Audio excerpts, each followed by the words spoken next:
Bienvenidos a Hashtag Polémica en Redes, el programa que desarrolla los temas que han sido y son virales en las redes sociales con las opiniones más diversas. Soy Edith Gómez. El cáncer de mama se ha convertido en una enfermedad de gran impacto a nivel global. Tan solo en México es la primera causa de muerte en mujeres de entre 40 y 69 años y cobra diariamente 18 vidas. El esfuerzo llevado a cabo por nuestro país en materia de combate y atención al cáncer de mama es destacable. Sin embargo, aún quedan temas pendientes como la optimización de los procesos de capacitación y la necesidad de equipamiento para la realización de mastografías. El mes de octubre se ha elegido como el mes de la sensibilización sobre el cáncer de mama y contribuye a aumentar la atención y el apoyo prestados a la sensibilización, la detección oportuna, el tratamiento y los cuidados paliativos. Es por ello que vemos en redes sociales y diversos medios públicos impresos y digitales diversas muestras de apoyo moral a las mujeres con esta enfermedad.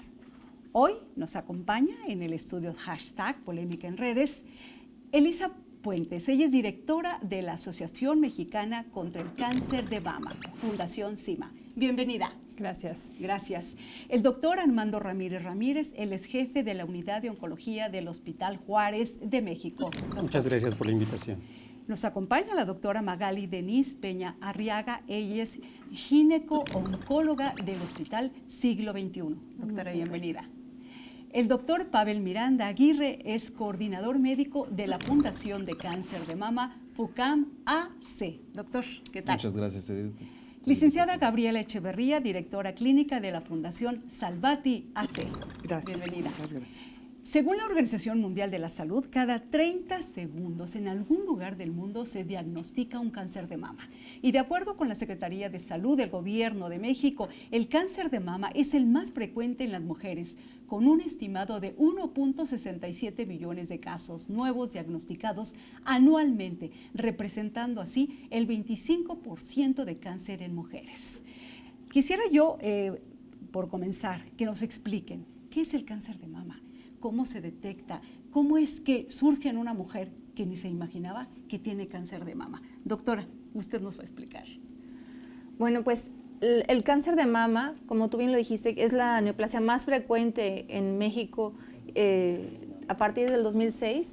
Antes lo más impactante era el cáncer cervicouterino y debido al aumento del tamizaje de que las pacientes acudan a realizarse un Papá Nicolau, afortunadamente bajó la incidencia, sin embargo el cáncer de mama empezó a ganar terreno. Y bueno, pues la mama se compone de un tejido glandular. Aquí la tenemos, ¿verdad? Abajo. Permítanos un momentito, la vamos a... Aquí está de manera más esquemática, queremos que lo vean y físicamente nos explique la doctora. A ver. Bueno, pues como ustedes podrán ver, la mama se compone de tejido graso y tejido mamario. Precisamente este tejido mamario se compone de lóbulos y conductos mamarios.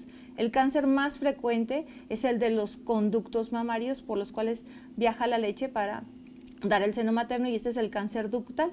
El otro tipo de cáncer que constituye menos del 20% es el cáncer lobulillar y es el que se produce en los acinos de las glándulas, de estas glándulas mamarias productoras de leche. Existen otros tipos de cánceres, pero son menos frecuentes y pues es la malignización de estas células que crecen de una forma desmesurada hasta convertirse en un cáncer. Doctor, explíquenos cuántos tipos de cáncer existen.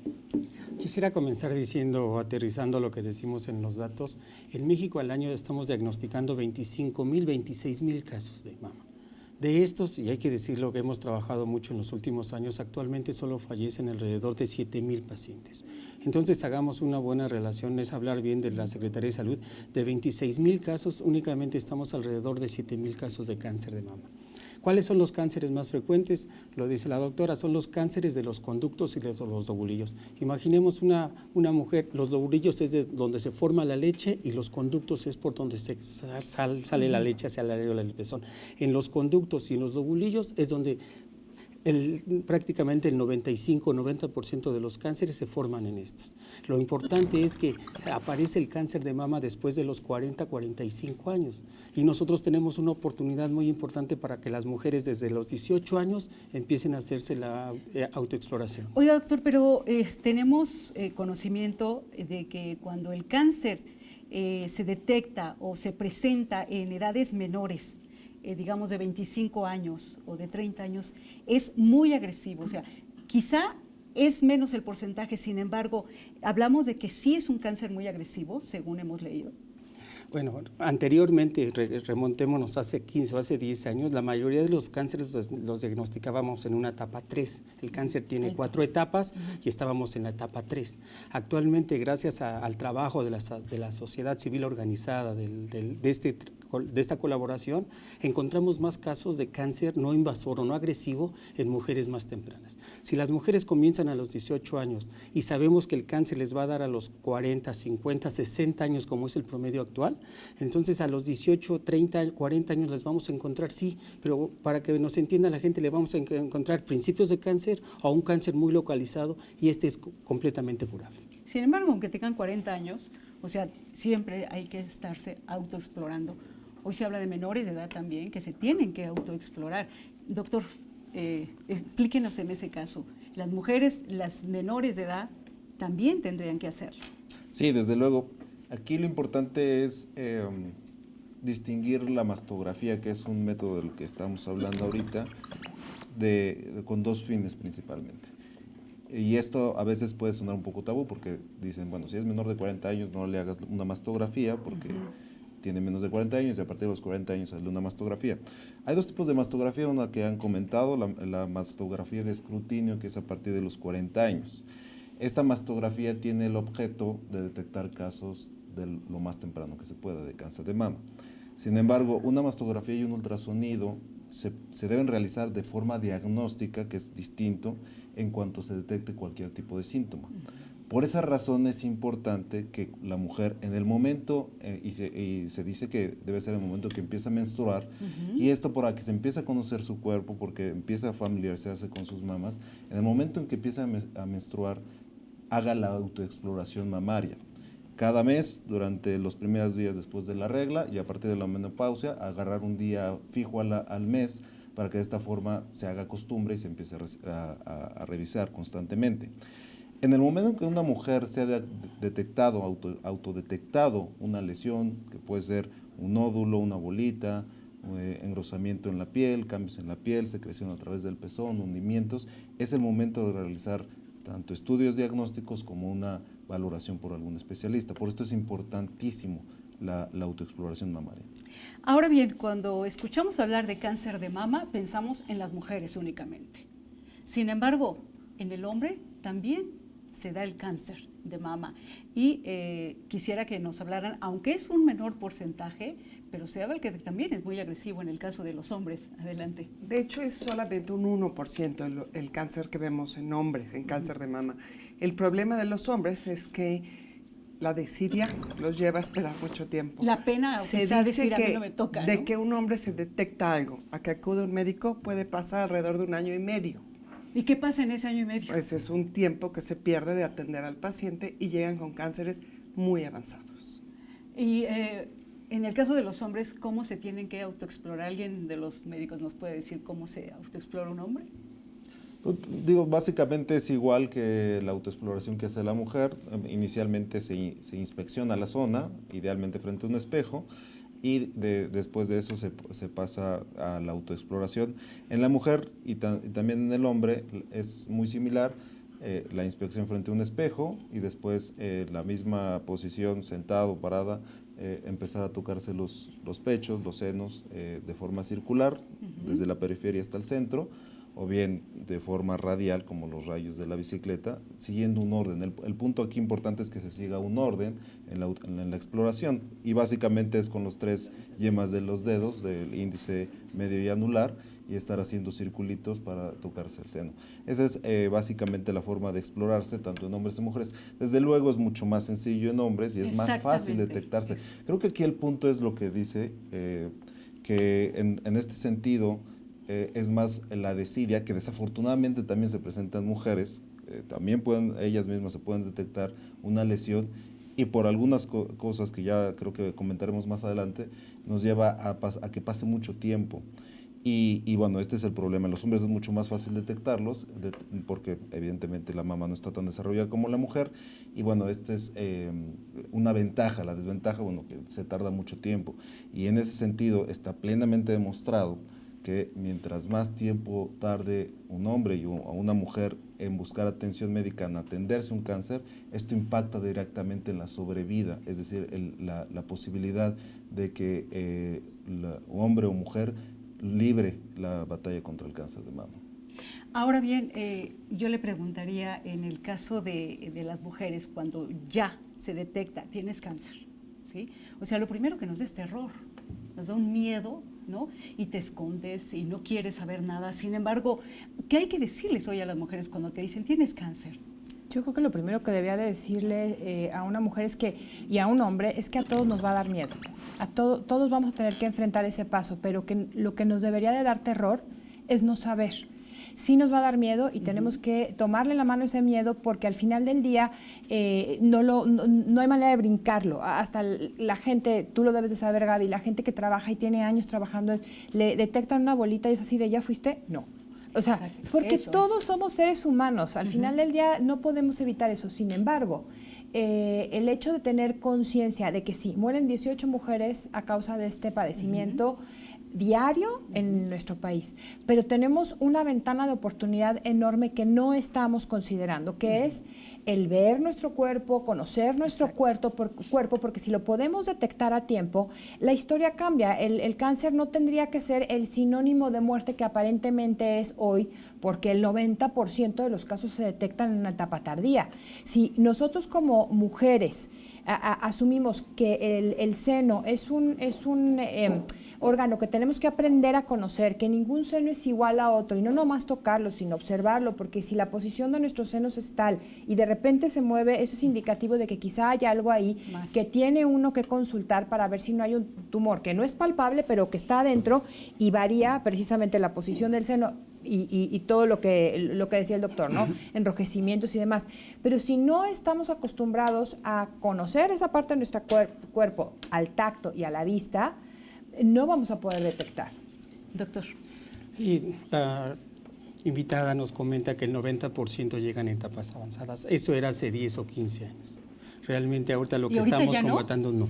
Porque hablar de etapas muy avanzadas o etapas avanzadas nos referíamos a la etapa 3 o 4, que son etapas donde realmente buscamos controlar la enfermedad, tratarla o darle tratamiento paliativo. ¿Pero ya no tiene salvación? Cuando llegan en la etapa 4, las estadísticas, cuando una paciente llega en la etapa 1, el 90-95% van a estar vivas a 5 y 10 años. Cuando llega en la etapa 4, únicamente el 5 el 10% van a estar vivas a 5 años. Entonces, anteriormente, cuando no había el trabajo de toda esta colaboración, el 90% de las pacientes llegaban en etapa 3, 4. Actualmente, gracias a las campañas, ya estamos viendo que el 60% estamos detectándolo en etapas más tempranas. Pues esto ya cambió. Si dividimos tal vez el país en algunas zonas más marginadas que otras, podremos encontrar. Pero aquí en la Ciudad de México, que llegue una paciente en etapa muy avanzada, ya es muy difícil. Pero pues sí me gustaría revisar el dato, porque el Comité Médico de nuestra fundación, integrado por médicos, oncólogos, cirujanos, tanatólogos, paliativistas, que también trabajan en centros de salud, nos han verificado este dato, y los verificamos antes de empezar nuestras campañas de octubre, sobre todo, y no sale ningún dato de la fundación si no es verificado por el comité y no lo ratifica. El problema es que en México no existe todavía un registro nacional de cáncer. Absolutamente. Entonces, nadie podemos saber cuánto cáncer hay y en qué etapa se está detectando, porque usted puede tener los datos de su hospital, usted los del FUCAM, usted los del siglo XXI, nosotros tenemos datos de la OMS, el INCAN, el Instituto de Cancerología, es quien más datos nos reporta, pero la realidad nacional no la conocemos, porque además hay muchísimas pacientes que ni siquiera llegan al diagnóstico, eso es lo que ni siquiera saben de qué se murió, porque nunca hubo un médico que le pudiera hacer una mastografía. Y si había un mastógrafo cerca de su comunidad, no había quien leyera la mastografía. y que le hiciera una biopsia, mucho menos. Claro. Entonces, sí, creo que por ahí tendríamos que empezar. Claro. No hay datos reales, no hay datos de los que todos podamos hablar porque no existen. Doctora, cuando hablamos de etapa 1, etapa 2, o sea, de la etapa 1 a la etapa 2, ¿qué tiempo transcurre? Pues el cáncer de mama es una enfermedad tan heterogénea. Hay cánceres que son sensibles a hormonas, o hay cánceres que son hereditarios, hay cánceres que son más agresivos, que hablar de temporalidad realmente es muy vago. Yo, antes de hablar de cáncer de mama, a mí me gustaría comentar algo. Sí está la prevención secundaria con la mastografía y la exploración, pero lo más importante, y eso está al alcance de todos nosotros, es la prevención primaria. Y la prevención primaria consiste en tener un estilo adecuado de vida, hacer ejercicio, una alimentación que no sea rica en grasas, la lactancia. Antes que nada, antes de pensar que como mujeres vas a llegar a un cáncer de mama, tienes que modificar tu estilo de vida, porque no es el pensar en la vamos a detectar en 4 o 1, la que sea, no importa. Lo importante es cómo tú puedes modificar eso, porque solamente el 5% está asociado a una mutación genética. En México, menos del 10% tienen menos de 40 años. Entonces, lo importante y lo que todos ahora sí está al alcance de hacer es, ¿sabes qué? Pues una caminata de 30 minutos, 3 veces a la semana. Eso es, yo creo, lo que desde jóvenes, no esperarnos hasta tener 40 años y empezarnos a preocupar por este asunto, ¿no? Entonces, creo yo que eso es un mensaje muy importante. Los hábitos en casa, así nada más rápidamente, ¿cuáles serían esos hábitos fundamentales que tendrían que seguir de manera preventiva para evitar un cáncer de mama? No fumar. Se recomienda la lactancia por más de 6 meses. Otro factor de riesgo, que no lo tienen que modificar, pero bueno, las pacientes que han tenido hijos antes de los 30 años tienen menor riesgo de cáncer de mama en comparación con las pacientes que tienen después de los 30 años cáncer de mama. El uso de anticonceptivos por más de 5 años, anticonceptivos hormonales por más de 5 años. Entonces, esos son algunos de los factores de riesgo que están a la mano. Entonces, la alimentación, en el caso de cuando se detecta un tipo de cáncer, ¿ustedes saben que la alimentación ha sido como que el detonante cuando no se tiene? No, realmente eso no hay ningún sustento científico. Se habla, como decía la doctora, de estilos de vida que hay que modificar. Okay. Sabemos que la alimentación, el peso, el alcohol, el tabaco, el estrés, y me está faltando uno, y el sedentarismo son los factores que pueden hacer que nuestro sistema inmune no funcione como debería. Aquí creo que la base es que el sistema inmune debería protegernos de cualquier tumor. Si nuestro mismo cuerpo destruye una célula cancerígena desde el momento en que aparece, no tendríamos por qué llegar a un cáncer. Sin embargo, creo que el tampoco contar con ningún factor de riesgo, el tener un buen estilo de vida, tampoco nos asegura la no enfermedad. Entonces, me gustaría hacer una... Sí, doctor. Porque esto es bastante interesante. A ver, cierto, hay factores de riesgo modificables y no modificables. Uno de los modificables, ya los comentaba la doctora, hay otros no modificables, la herencia genética. Tampoco le puedes decir a una mujer, vaya y tenga hijos para protegerse, bueno, sobre todo por muchos factores que no vamos a ponerlo aquí. La lactancia es uno de ellos. Los anticonceptivos orales, cierto que es un factor de riesgo, pero no los causan directamente, si no estarían prohibidos los anticonceptivos orales. Yo estoy completamente de acuerdo con Gaby. Creo que sí es importante la prevención modificando estilos de vida saludables, pero no solamente para el cáncer, porque es una enfermedad tan heterogénea que en la mayoría de los casos, más del 60%, no se identifica un factor de riesgo que haya condicionado el cáncer de mama. Por eso le da a mujeres de peso saludable, por eso le puede dar a mujeres diabéticas, por eso le puede dar a quien se a cualquiera le puede dar. Entonces, en ese sentido, sí me gustaría dejar claro que efectivamente los factores de riesgo son importantes y los modificables hay que atenderlos. Pero creo que aquí de lo que se trata es de detectarlos de manera oportuna. A ninguna mujer le puedo decir, ¿sabes qué? Baste 20 mastografías y eso te va a prevenir el cáncer de mama. No se trata de eso. Se trata de detectar detectarlo lo más oportunamente que se pueda, porque sigue siendo válida la premisa, el cáncer es curable cuando se detecta a tiempo, y creo que eso es parte de la lucha que tenemos que hacer. Absolutamente. Muy bien, mientras volvemos, le invito a opinar en nuestras redes con hashtag Polémica en Redes y en Twitter con @canal14mx. Continuamos.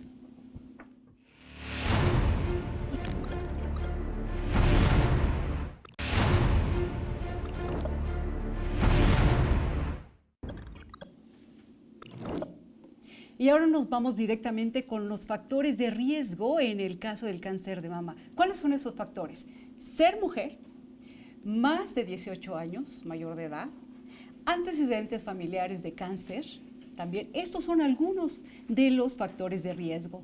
Menos de 12 años es edad de primera menstruación antes de los 12. Más de 55 años de edad en la menopausia y posterior a los 56 años.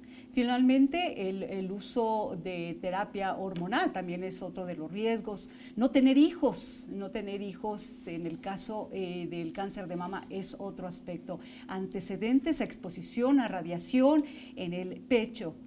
También ser portador de una mutación o alteración del BSA y el BCRCA2. Estamos 1 y 2. Aquí tenemos, y son parte de los temas que estamos abordando el día de hoy, aquí en hashtag Polémica en Redes.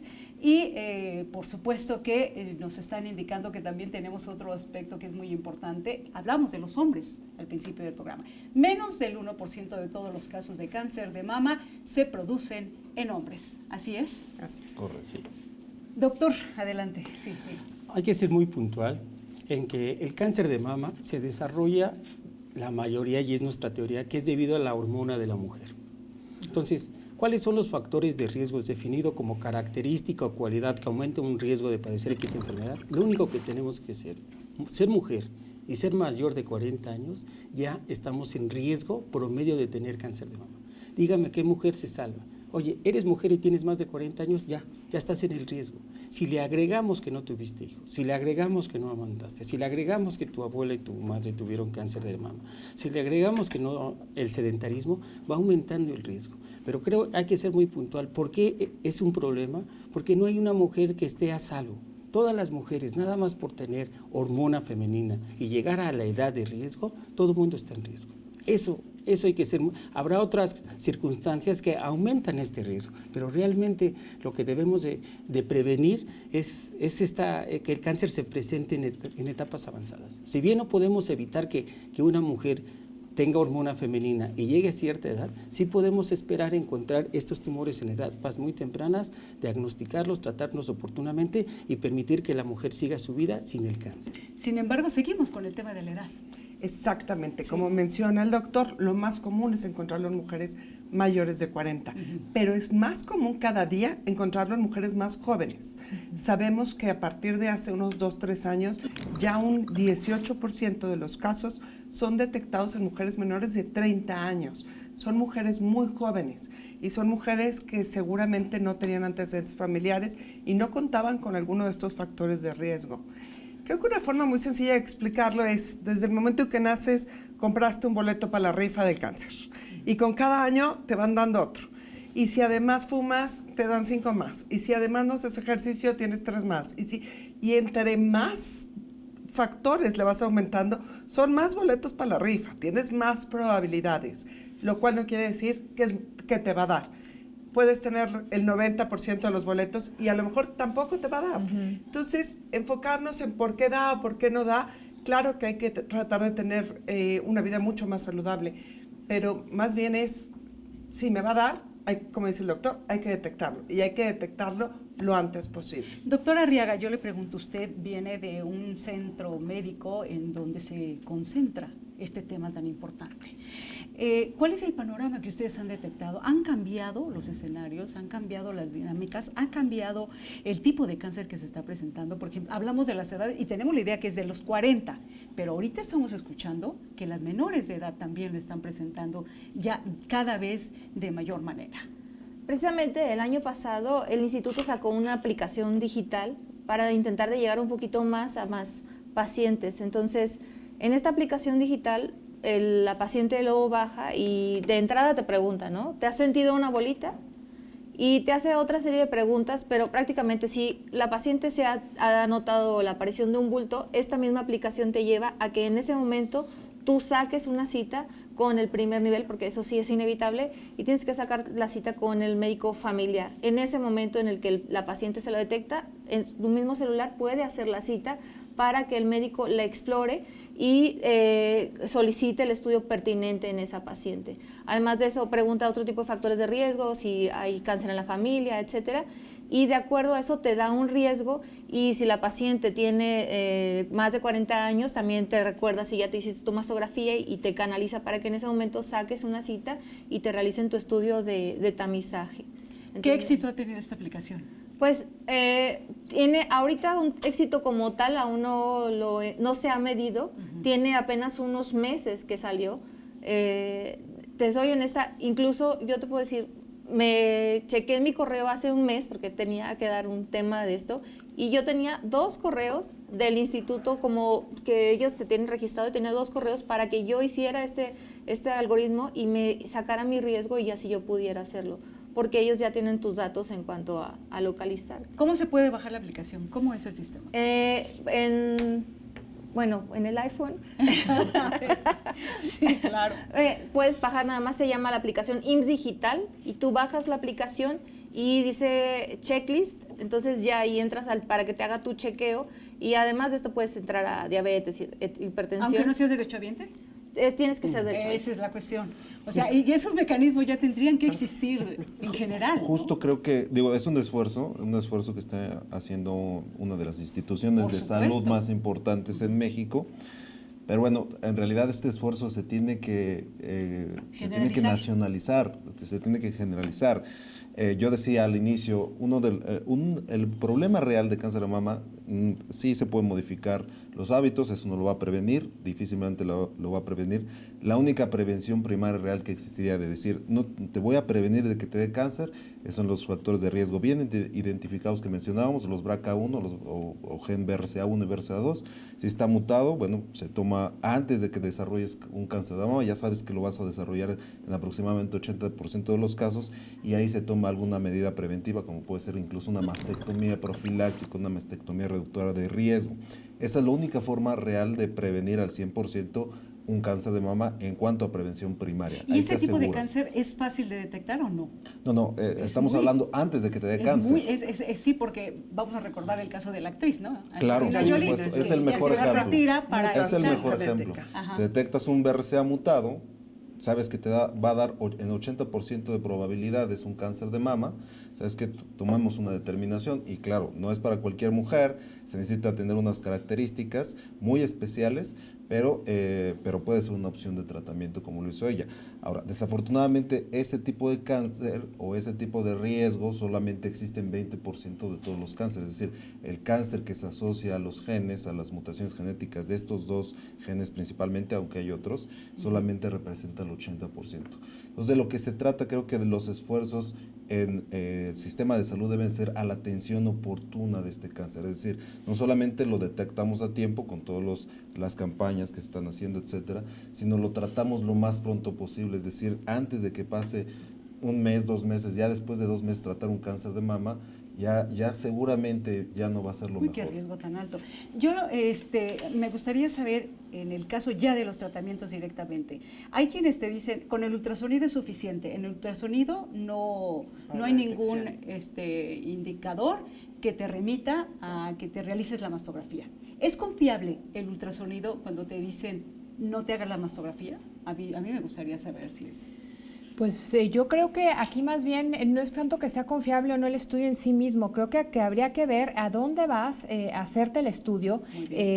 Hay un programa que está desarrollando el INCAN, dando un reconocimiento INCAN a los lugares que tienen los mastógrafos y los aparatos en perfectas condiciones, y a los radiólogos, porque aquí es de 2 vías, no es nada más que el aparato esté bien, quizá una persona no necesita el ultrasonido, sino que necesita más bien de entrada la mastografía. Y con eso quizá pudiera ser suficiente, y dado ciertos indicios de la mastografía, igual habría que proceder al ultrasonido. Pero si no está hecho con aparatos que estén en buenas condiciones, en óptimas condiciones, y quien lee esos estudios esté capacitado para, porque igual y ahí está, la placa sale, que un buen radiólogo o un buen técnico lo puede leer, pero si quien lo está leyendo no tiene la pericia y la experiencia, entonces tenemos un problema, porque tenemos muchos falsos negativos. Sí, falsos Creo negativos. que estamos hablando ahí ya de varios obstáculos. Sí. Desde el momento en que la paciente tiene la intención de hacerse los estudios, el poder encontrar el lugar indicado, con el radiólogo indicado y tener un resultado fidedigno. Y después es enviada, como dice la doctora, al primer nivel de atención. Ahí tenemos que poner nuestra atención en la capacitación de estos médicos, porque todavía estamos recibiendo muchas pacientes que les dicen, es grasa, a eso me refería. Es grasa, Claro. no, es un quiste, no es nada, regresan 6 meses. Y todo el trabajo que se ha hecho en los últimos 20 años, y ahí creo que sí me tuvo mucho que ver en la concientización de me tengo que hacer mi mastografía cada año, se la hacen. Pero ¿de qué sirve cuando el doctor te dice, no, mire, regresen 6 meses porque esto debe ser agua, esto debe ser grasa, esto no es nada? Cuando logramos un diagnóstico de primer nivel, les dan el pase a segundo nivel ya para los estudios, le dan cita en 6 meses. Y entonces todo lo que la paciente avanzó al autoexplorarse, al detectar algo que no debía estar, al acudir a su mastografía, lo perdimos aquí. Se acabó.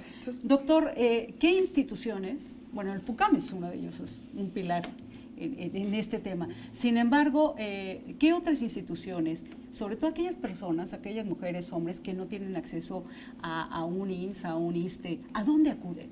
Bueno, desde luego hay muchísimas instituciones, el Hospital Juárez de México, el Hospital General, el Instituto Nacional de Cancerología, son varios de los centros que deben de y que prestan esta atención. Pero retomando completamente lo que dicen, yo creo que cuando hay una mastografía con una sospecha alta, es el momento en que lo vea un especialista. Yo no pasaría por el médico de primer nivel. Claro que ellos deben estar especializados, pero creo que aquí la búsqueda del sistema de salud, dado que es una enfermedad que de salud pública, representa un problema real en salud pública, debería ser, tienes una mastografía con una sospecha alta de que sea un cáncer, que lo vea un especialista. Eso a mí, desde mi punto de vista, sería la mejor forma. ¿Por qué? Porque si va con un primer nivel de atención y en este primer nivel de atención no existe un mecanismo en el cual la referencia sea oportuna o prácticamente o cuasi inmediata, entonces vamos a pasar mucho tiempo y eso es realmente lo que nosotros Pero hay estamos condiciones sufriendo. para llegar a una atención de primer nivel. Depende de las instituciones, depende de la organización de cada institución, pero bueno, básicamente en algunas sí, en otros puede ser directo. Claro. Doctora, sí, dígame. Doctora, por favor. Bueno, en nuestro caso, como institución, lo único que te puedo comentar es, si la paciente se percibe un nódulo o tiene un estudio de imagen sospechoso de enfermedad, ese día la paciente puede ir y ese día se le da su consulta. Hay algo que se llama la unifila, entonces si tú tienes tu preocupación, vas y ese mismo día te consultan y no debe de pasar más de 7 días en que se te dirija. Anteriormente, y esto creo que es algo muy positivo, se ha revolucionado. Antes era, bueno, ahora sí te mandan con el ginecólogo al segundo nivel y luego te mandan al tercer nivel, pero hoy por hoy nosotros... Centro médico estamos Centro hablando. médico, nosotros debemos de atender a la paciente en menos de 7 días. Entonces, y en menos de 21 días debemos de tener un diagnóstico y un plan. Y eso pasa en el siglo XXI y pasa en el INCAN y pasa Claro. en FOCAM. Pero la realidad del país no es No es esa. esa. O sea, Claro. siempre Por digo, ejemplo. es suerte, ¿qué hospital te toca en tu zona? Porque si tienes IMSS, pero a ver cuál, ¿no? Eso es la realidad bien triste porque va a depender mucho del nivel socioeconómico del paciente que tenga la posibilidad de llegar a estos grandes institutos, de la zona donde vive, porque es como lo van a mandar al siguiente nivel. Sí, porque el médico familiar te tarda en dar te manda a tu centro. Y el ¿no? que te toque. Y el que te toque. No es quiero ir al Ajá. siglo XXI. No, pues te tocó irte de tu zona y ahí sin nombre, sin nombre. Claro. Eso, Y ahí por- te quedas. Eso es Así lo hice. ¿Cuántos casos no se quedan ahí? La paciente podrá tener toda la disposición. Claro. Sin embargo, si no te dan un papelito que te dé la oportunidad y que te abra la puerta del hospital al siguiente nivel, Doctor, ¿en el Juárez qué pasa? No, nosotros en el Juárez hemos mejorado muchísimo. Nosotros tenemos la política de cero rechazo. Primero, la política de cero rechazo. Segundo, si la paciente llega antes de las 10 de la mañana, hoy mismo le abrimos el expediente y hoy mismo la vemos.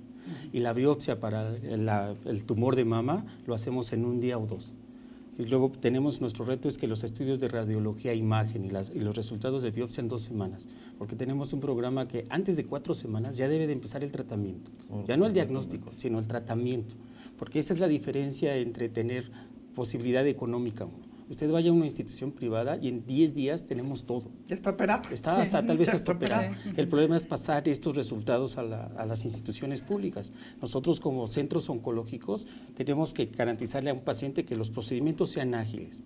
2, que tengamos los recursos, que tengamos algún financiamiento. Y 3, que tengamos tecnología de punta para poder mejorar los resultados o igualar los resultados que a nivel particular. Elisa, y en el caso de las mujeres que viven en comunidades rurales muy alejadas, eso es otra que no ocupan las pues es lo que decía Gaby, tampoco. ¿Cómo le hacen ellas?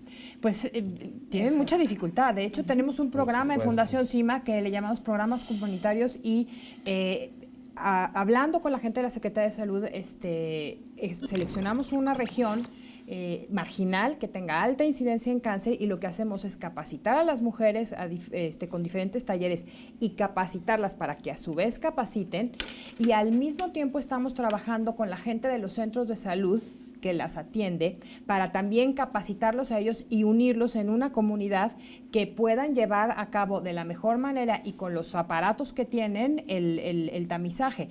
Hemos ido a bastantes comunidades, ahorita estamos en Guanajuato, en Hidalgo. Otra de las cosas que localizamos como un problema justo en estas zonas es que llega un punto donde la mujer está capacitada, el centro de salud listo para recibirlo y ya identificamos dónde hay un mastógrafo, dónde está lo que va a necesitar. Pero la mujer le cuesta mucho trabajo y dinero trasladarse. Entonces, ahorita acabamos de echar a andar el Cimabús el año pasado en Guanajuato. Este año lo echamos a andar en Hidalgo, porque es uno de los problemas que después de hacer toda esta labor identificamos, pero sigue siendo un reto enorme porque no hay la capacidad, la infraestructura, y igual y si hay la infraestructura no está siendo bien utilizada, y el personal entonces debemos entrarle por ahí, debemos también provocar la generación de datos para saber qué necesitamos en dónde, porque si no estamos gestionando sí con toda la buena voluntad, pero sin ser efectivos. A mí me gustaría nada más reforzar esa parte, si me lo permiten. Porque es muy importante. Elisa ha mencionado varias cosas importantes. Primero, no se tiene la infraestructura con suficientes mastógrafos y suficientes médicos especialistas en mastografía, radiólogos. El modelo que estamos utilizando ustedes, nosotros también en FUCAM lo empezamos a hacer hace algunos años, que era, ya no esperamos que una mujer vaya y llegue automáticamente o por ella misma a buscar atención, porque en las comunidades marginadas eso toma a veces horas o incluso días. Y evidentemente eso puede retrasar mucho. ¿Qué es la estrategia? La estrategia es sal un mastógrafo móvil, creo que esa es la estrategia, y ve a donde están las mujeres, a donde se necesita, porque si nos esperamos a que la mujer vaya, vamos a seguir teniendo casos en etapa avanzada y no vamos a ahondar en ese punto que es muy importante. Gracias, doctor. Regresamos con los mitos alrededor del cáncer de mama. #polémica en redes. ¿Por qué crees que no existe una cultura de la autoexploración? Es nuestra pregunta de encuesta el día de hoy. A través de @canal14mx pueden participar. Regresamos.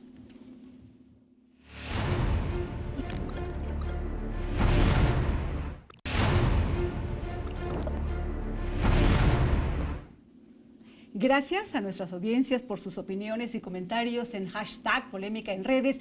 Los invitamos a responder nuestra encuesta en Twitter. ¿Por qué crees que no existe una cultura de la autoexploración?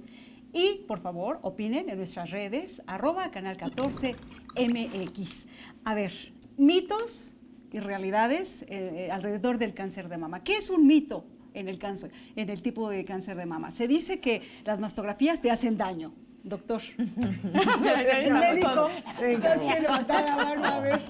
un gran tema. Un mito es que la mastografía provoca cáncer.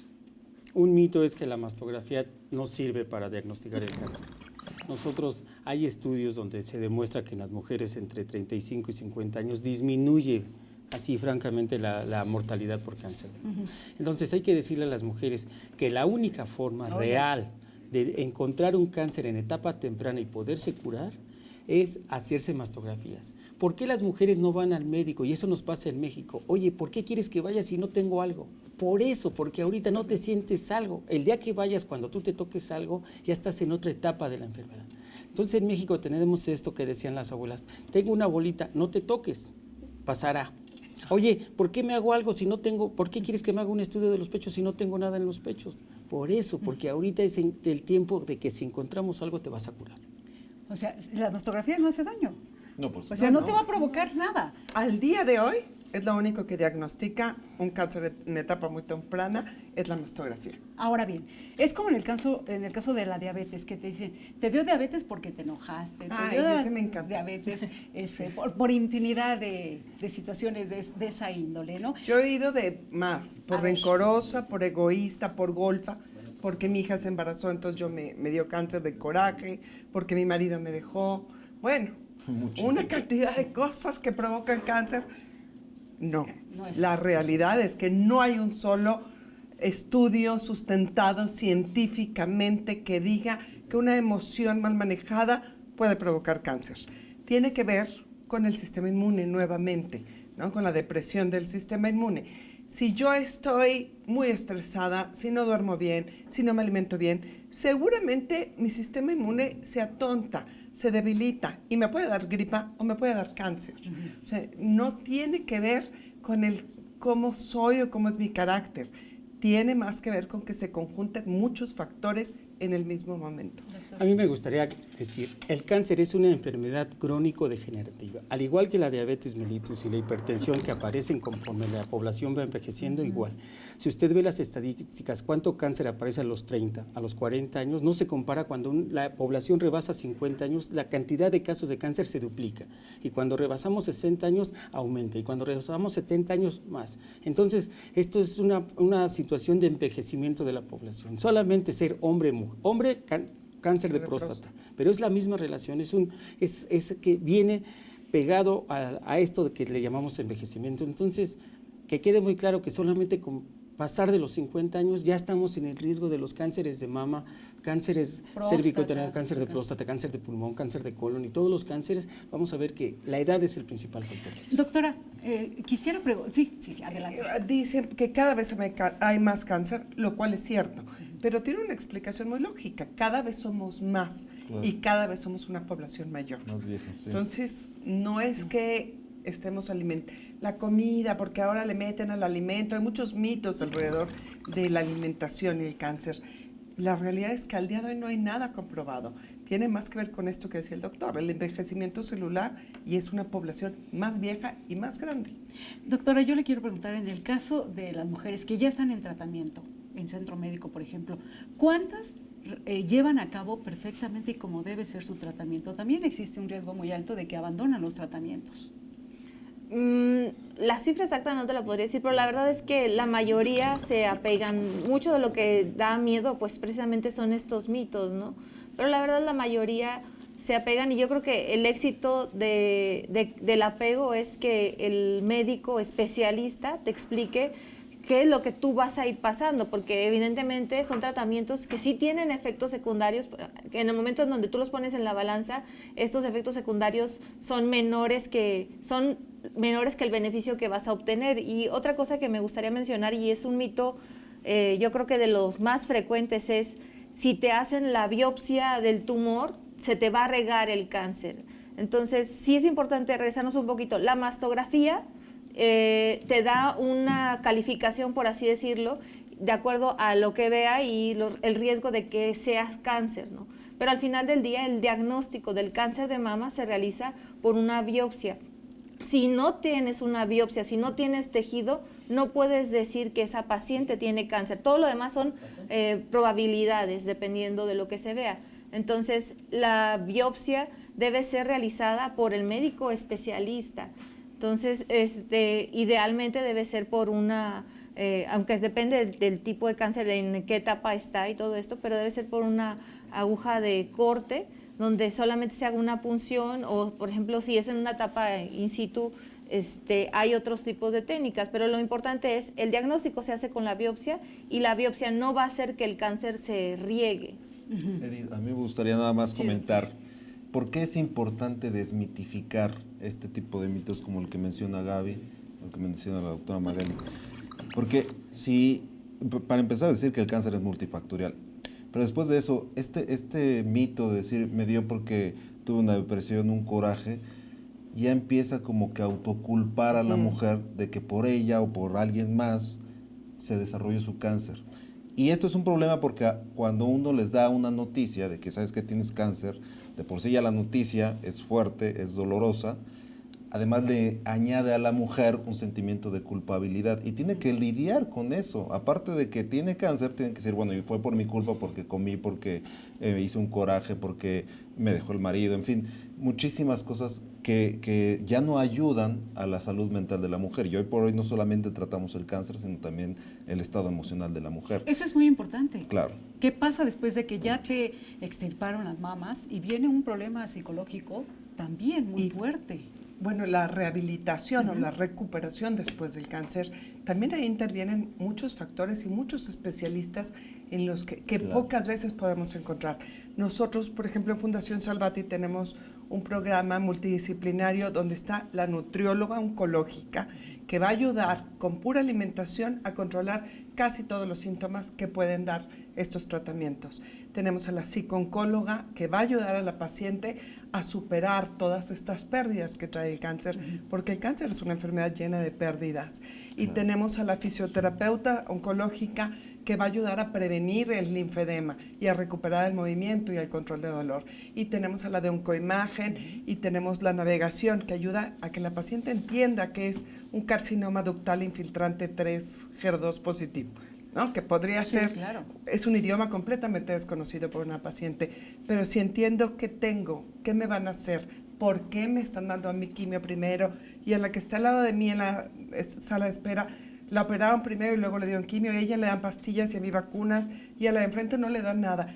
Todo eso provoca angustia. Entonces necesita de un equipo también de calidad de vida, además de obviamente el equipo clínico, estas especialidades que contienen y acompañan al paciente y a la familia. Exacto. Porque esto es una enfermedad de familia durante todo el proceso. Eso es muy importante. Retomando tu explicación, yo les preguntaría a cada uno de ustedes, con lo que se ha puesto sobre la tema en la mesa, los diversos aspectos, ¿estamos en condiciones para enfrentar hoy en día este problema de salud pública en México, como es el cáncer de mama? A nivel público, principalmente, ¿tenemos condiciones? A ver. Yo creo que nos falta, sí tenemos condiciones, hemos mejorado, pero nos falta un mundo por hacer. Considero que es un mundo por hacer porque nos falta personal, nos falta capacitación. Hablábamos de los radiólogos, de la lectura de las mastografías, de la cantidad de falsos negativos que tenemos, por poner solamente un tema. El acceso también es un tema muy importante, ¿no? Y quisiera, para dar la palabra a mis compañeros, también que tomáramos en cuenta algo. No es nada más el sector salud. Tenemos como personas que tomar la responsabilidad que nos toca, porque estamos educados a que nos curen. ¿Por qué no empezamos? Porque sí, exigir los derechos y trabajar de la mano con las autoridades para que haya cómo, pero tomando la responsabilidad, porque hay una parte que podemos hacer, muy buena parte que podemos hacer nosotros, estudiando qué comemos, cómo vivimos, yendo al doctor, autoexplorándonos en cualquier tipo de enfermedad, no nada más el cáncer de mama. Doctor. A mí me parece que hemos mejorado muchísimo. Si recordamos esto hace 20 años, eran otras estadísticas. Hoy le puedo decir que de 26,000 casos solo fallecen 7,000 mujeres gracias a la colaboración. ¿Qué hemos aprendido en el sector salud? Hemos mejorado mucho, pero porque trabajamos con la sociedad civil organizada. Aún cuando somos institución pública, ellas trabajan de la mano dentro de las instituciones de salud. Es decir, ellas llegan a nuestros hospitales y atienden al paciente dentro de nuestras instalaciones, y cuando hay necesidad también los llevan a las instalaciones de esos grupos de apoyo.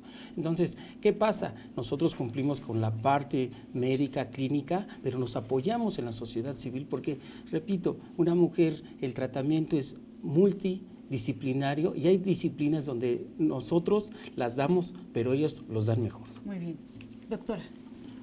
Pues desafortunadamente yo creo que hay que aceptarlo y sí nos falta, ¿no? Nos falta, para no decir solo mueren 7,000, decir, ¿sabes qué? Ya no muere ninguna. Eso yo creo como oncólogos lo que todos quisiéramos, llegar a un punto.